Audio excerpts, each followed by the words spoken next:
Welcome back, everyone. Jayron here, and this is another episode of How Not to Souls. Today we're looking at a pure dexterity build from Dark Souls 3. A very fun PvE and PvP build, but unfortunately I couldn't catch any PvP footage because every time I had a chance to do PvP, I just wasn't recording. China's like doing like a warm-up to see how it was going, and then the schedules being schedules, I couldn't catch any. But we did get a lot of good boss fights in, obviously, when we beat the game. As the standard melee build goes, it really ranks up with strength and quality. It all depends on what you like. I prefer strength, but dex is just as good. Really fast playthrough for me. But overall, I think it's great. It's a great build. It'd be a shame not for anyone not to try it. The way our stats loadout is, we got a 43 vigor for a decent health pool. Base attunement, we didn't really need anymore, or however we used our Ashes of War was pretty just. That's all we needed. That's Ashes of War. It's the same thing. Weapon arts. 30 endurance for an average endurance stamina loadout. But 20 vitality, so we can wear heavier armors.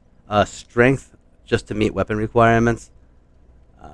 60 dex for obviously the pure dexterity side of it, and 10 on intelligence, 8 on faith, 9 on luck. All of those were base, and essentially this build was really done at 118, and I didn't really know which direction to go in stat wise. I think this would go really well if you went in the direction of faith. It could also go really well in the direction of intelligence, or even luck if you want to do a pure dex and hollow build. That would work out really well for this build as well. But for the weapons we used, let's just open up the menu. So our main throughout the duration was our Sharp Restorer Greatsword, which was fantastic, by the way. Just outstanding weapon. But other weapons of note, our Claymore, really good. Our Hollow Slayer Greatsword, which is usually when I do like more of a dex influence build, that's my Gale Slayer. And I think overall it would be a great weapon to use for PvE and PvP. It does extra damage against hollows, which is awesome. I just have a giant crush on the Lothric Greatsword. It has the highest damage output with buffs, and this we didn't really actually. We don't have we can't put any buffs on outside of the resins.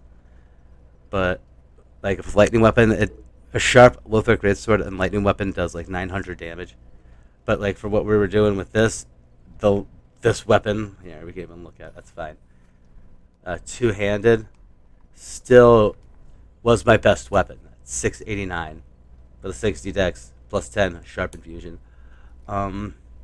Really good, really good weapon. We tried to go over the Pontiff Knight Curse Sword to get a little variety, but just wasn't working out. Our Sellsword Twin Blades, we started out with those. We just kind of moved on quickly to the Karthus Greatsword and the rest of the weapons. The Karthus Greatsword, I think, is outstanding. Sharp Crowquills. Crowquills are also a great dex weapon. Frayed Blade didn't really get a chance to use. And we've had our Cestus, so we can get the nice parries. Overall, these two I think were my bread and butter throughout. And I just have also a giant, massive crush on large weapons, or ultra great swords. Really, this weapon's outstanding. I was happy to use this Sword Great Sword. Really good, really good sword, or it's ultra great sword to use. For our armor set, I have the Fire Witch Helm, which I thought looked really good with the Wolf Knight set. And other notable sets I was using was I was using the full Sunset set, which had actually gave me decent poise in situations where enemies were just crushing me. Well, not necessarily that crush you, but give you enough damage to knock you back. That was probably good for that. For my rings, Pontiff's Right Eye, boost attack as long as attack and resist, which was good, especially for the lighter weapons like the rapier. Havel's Ring +3, so we can carry more shit and wear more shit. Ring of Faith +3 for the added bonus of health, stamina, and equip load. And our Calanthe Ring to recover our stamina quicker. Yeah, and I did utilize the simpering a bit. If you don't know what the simpering is, it's the prisoner's chain. It's really good, but I just don't think the